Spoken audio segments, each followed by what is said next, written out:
Yo, what's good, boys? We are back at it again with another MLB The Show 25 video for you guys. And today's video, we are going to be going over all of the content that was dropped the previous week in MLB The Show. Haven't really done any new tier lists and stuff, and we probably will start getting back into like actual positional tier lists pretty soon. But I just want to keep you guys up to date if you haven't had a chance to be on the game, or if you've kind of been waiting for content to drop. Here you go. Here's kind of everything that's came out the last week and relatively how good they are. So if you enjoyed the content, like, subscribe, all that, and let's hop into it. So Jimmy Rollins, first card on the list, our chase card. I guess I'm going to put him S tier. It's kind of a weird card because, yeah, Jimmy Rollins, usually pretty good. The stats on this card are nothing insane. Some people don't hit great with short players as well. Something you gotta consider. He's not gonna play crazy good defense because he is really short. His swing, I don't think is anything insane, but switch hitting shortstop is just kind of a weird spot because we just got Lindor. I think he's firmly better than Lindor. I don't know if he's even better than Ellie, so it's kind of weird that you could have logged onto the game, got that team affinity voucher, and just went and got Ellie for free. And he is potentially better than this Jimmy Rollins, who is the new chase card, and he's like 300k. So I think switch it and shortstop, obviously, really good. Is he S tier? Probably. Is Ellie better? Probably. So it's kind of a weird spot for him. Rod Carew, A tier. This might be the best Rod Carew we've ever got in the show. If GOAT difficulty was still a thing, this card would probably be on everybody's team. Max contact, 80 power, every hitting quirk, usually has a really good swing, is not a bad defender. So Rod Carew looks pretty decent. Are you going to run him over like an all-star game Marte or somebody like that? Probably not. But he does look pretty solid at second base. Cy Young, ultimate troll pitcher, has just the absolute kitchen sink mix. With just maxed out pitch controls and really high walks. So if you just want to dot your opponent's life away with just garbage pitches, he's the guy to do it with. So if you want to run like him and Juan Marichal together or something like that, things could be interesting. Warren Spahn, another just troll pitcher. Not really the craziest pitch mix in the world, not the best per nines in the world. Just has one of the more annoying and long windups in the game. So just another troll pitcher. I don't really know what they were thinking with a lot of the starters they dropped, but here we are. Gunner, I'm gonna put him B tier. Like, I don't think his swing is that crazy.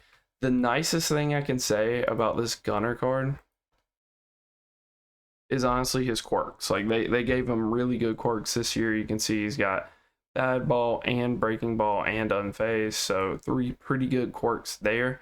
Like, he's all right. You can see Chozon has him as the 4th shortstop, 5th third baseman, and there's just switch hitter versions of, you know, all, like, most people at third are running Chipper or J-Ram, most people at short are running like Ellie, Lindor, even still Willie Castro is probably comparable, if not better in this card, depending on how you hit lefty-lefty.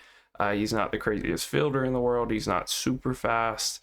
So I don't know. It's a weird spot for Gunner. Maybe they are dropping more righty starting pitchers. So if it comes a time where righty starters are just, you know, the bulk of most people's rotations, maybe he'll come like back into form. But as for right now, you're kind of trolling if you're using a lefty shortstop. So unfortunate side effect of just how the game is. Napoli, I view as B tier. If you want to run them as like a platoon or something, it's hard to compete with these catchers, man. Like, you still have Santana, who's just as good, if not better than him. You still have the new Cal Raleigh, who's just basically perfect and everybody's for the rest of the year. You got Will Smith, who, if I just want a righty catcher, I could get this Napoli, who's not that great against righties and just has, in my opinion, a subpar swing. Or I could get Will Smith, who has a plus swing and has max out contact and pretty good power against, I think, lefties, and then it's not awesome against righties. So I'd rather just have Will Smith. Corbin Burns, I think like A tier probably. Like, East, all right. The outlier, I think, is pretty good for him. But at the end of the day, it's Corbin Burns. So, like, usually when you start Corbin Burns, you are either going to make your opponent see ghost, and they're going to swing at absolutely everything you throw, because you're like stealing backdoor cutters for strikes, and you're stealing inside sinkers for strikes, and they just don't know what's coming. Or they are just going to put up a lot of runs on him. So that's usually how Corbin goes. I don't think giving him outlier on a sinker makes him that much more difficult, but I'd be lying if I haven't hit off of him on like a legend server where it's laggy and the outlier is coming in at like 108. So in that circumstance, it probably does put him over the top. He's just kind of like a better Dustin May from the start of the year. Ubaldo, I think just A tier for me. This is a tough one because, yeah, I think objectively just has to be A tier. But giving him the outlier sinker kind of sucks, because if they get him outlier four seam, that'd be more speed differential to play with. You would be able to get rollovers more easily on the sinker, kind of like Nolan Ryan, pitchers like that. But as he is right now, unfortunately, like, it just speeds up the sinker to where people are going to swing for the four seam and hit the sinker more. And then he's nothing crazy. I think he's a solid righty. Does he crack the best five in the game? Probably not. I definitely would rather have Corbin Burns over him. But it's a serviceable card, which I feel like is all you can really ask. Unlike his running mate here, the other Weekend Classic reward, Manny. I asked my chat when we were on stream the other day, name a card that's been more impactful early game than that Manny Ramirez boss.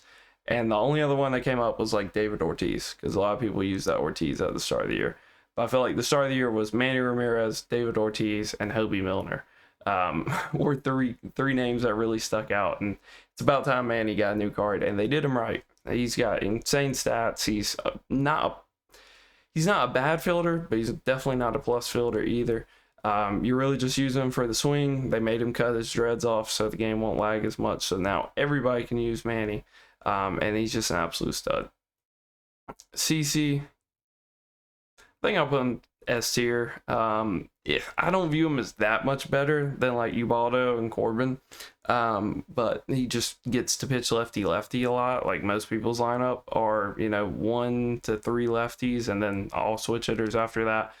So at least he gets to pitch lefty most of the game. If you load into a game with like Corbin or Ubaldo, and your opponent just has Ted Williams and Kyle Schwarber and insert other lefty here, those are 3 not fun at bats for them to get through. Whereas CC, at least it's kind of a breath of fresh air.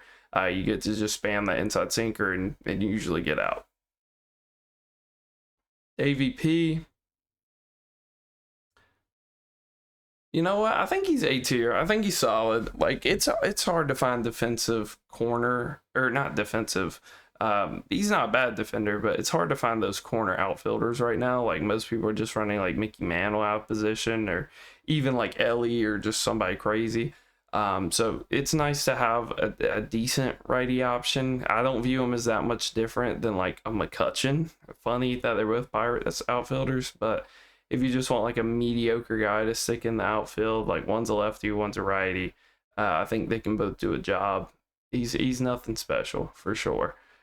Maybe even B tier just because of the lefty tax, but I'm feeling generous today, so we'll leave him up. This Billy Wagner, probably just C tier, dude. Like, he sucks. Like, this is the pre-order one, just scaled up to right now. Like, just no outlier, super readable, 4-pitch mix.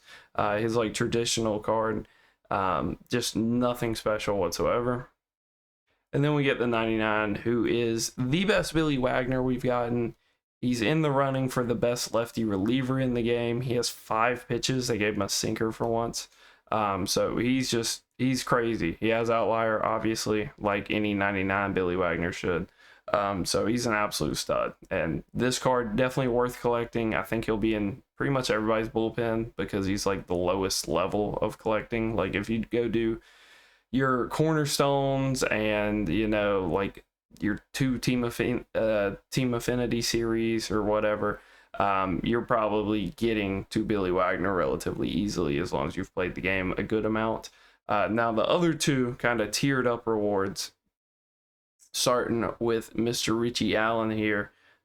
This card's cool. I'm going to put this 95 in A tier just because, you know, if you were already going to use Dick Allen as like a pinch hitter against lefties, this 95 has you covered. Like, he is everything you need. If that was your plan for him, all right, Showzone just doesn't want to load. But trust me, he's 125 everything against lefties with a really good swing and some pretty good quirks. So there's nothing to hate on. Is he objectively A tier in this card? Probably not, but I think if you use him in his best case scenario as a pinch hitter against lefties on the bench, he's insane, and this card will give you everything you want. And then the 99, I would say, is legitimately S tier. His swing is honestly unreal. Like, it's so good. I compared it to like a mix of kind of Mickey Mantle in the old-timey, like, closed off shoulder, low hands, and like I completely forget the other player. It slips my mind, but he just has it's like Mickey Mantle with a good leg kick, pretty much, is what I'm getting at. So he's an absolute stud. I think at first base. At third, it's kind of hard to argue for him, right? Because you have J-Ram, you have Chipper, you have a lot of studs at third base.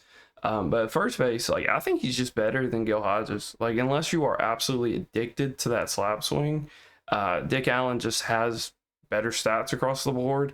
Now, Gil does have every single hitting quirk, whereas my guy, Mr. Allen here, only has... I think they actually gave the 99 better quirks. No, they didn't. So he only has dead red. He doesn't have like breaking ball and like bad ball hitter and all this other stuff that Gil does. So Gil beats him on quirks. But Dick Allen's just actually maxed out against lefties. You guys, I'm sure, have seen Gil Hodges come off the bench for your opponents many times to hit against lefties. And they've always had success. Dick Allen just actually has max out stats against lefties with a better swing, in my opinion. So I think he is just the best righty first baseman in the game now, in my opinion.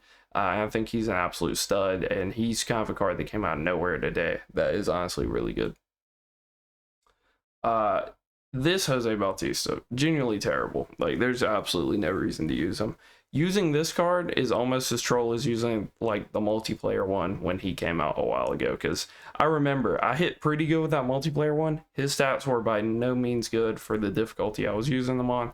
That's pretty much where this one is, where he's got good power, but the contact is nowhere close to where you'd like for it to be at this point. 99 Joey Bats, on the other hand, is probably the best card that came out today. Has a nice early leg kick, does get kind of jammed on fastballs a little bit. So that is worth mentioning with him. But he's basically a perfect hitter. If you guys haven't seen this card, I will show him off.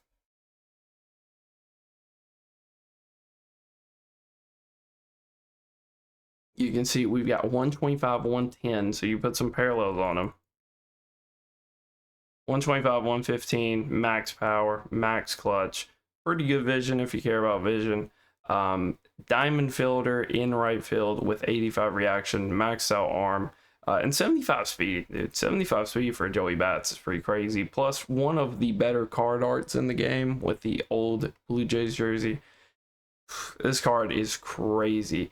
Now, is he the best card that came out? Like, some people will probably just do better with Rollins because he's a switch hitter. You can argue that Billy Wagner's pretty crazy. Even Manny, if you really enjoyed his swing, I think Dick Allen might be the second best card that came out. So we'll organize them like that for now. Cal Seager, fine, whatever. He's going to have to hit lefty-lefty most of the time. Stats aren't crazy. The upside of this card is he's like an XP like henchman card. I think he's at like 105,000. Most of y'all probably already have him if you've been on the game at all. It's double XP. And there's a ton of programs to knock out. So he's fine. For them just handing him out for free, like, he's serviceable. Utley, A tier, like, honestly, with Rod Carew. Does not have the contact that Carew has. Carew doesn't have the power that Utley has. I think Utley's a better fielder as well. It's just, name a card, honestly. I think I've had this conversation a million times on stream. Name a card that is more of a victim to the meta than Chase Utley. He's always really good. We all remember that collection reward where he was the NL collection. I think that was the Randy year. And then ever since then, he's just been terrible because he comes out at a bad time. Like, he literally came out, he was the chase card, I think, this year, right before John and Randy came out. That's tough. And then we just kept devolving into this meta of more and more good lefty starters. We got Al Leiter, we got a bunch of other ones.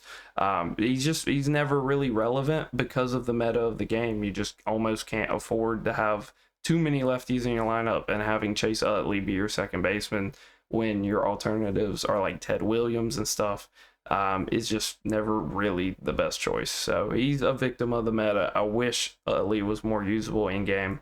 It's a real shame kind of how he's been done. So Ted Simmons, I'm going to hedge my bets with this card. I have not used him yet. I'm going to hedge my bets and say top of A tier. I think the power is a big issue. I have not used him post leg kick patch. I used him at the start of the year when he was by far the best catcher you could possibly use. And then the moment Posada came out, I never looked back. So you guys that did use him for a while will have to let me know how his swing kind of changed post leg kick patch. I remember seeing a lot of people on Twitter talk about it, but I'd be lying if I have used him since then. So I will be using the card in Weekend Classic, but this is pre my Weekend Classic games. So I don't really know what his swing's looking like right now. And then Klubot, I think goes S tier. Like, he's probably going to be my righty replacement for Clemens, and then maybe I'll get like Corbin Burns or Ubaldo into the rotation just to try him out. I don't want to do more than 2 righties in the starting rotation at this point, just because, like I said, it's all switch hitters and lefties for the most part. But hopefully you guys enjoyed the tier list. Here it is. There will be a link in the description to it if you do want to revisit it later. Till next time, peace.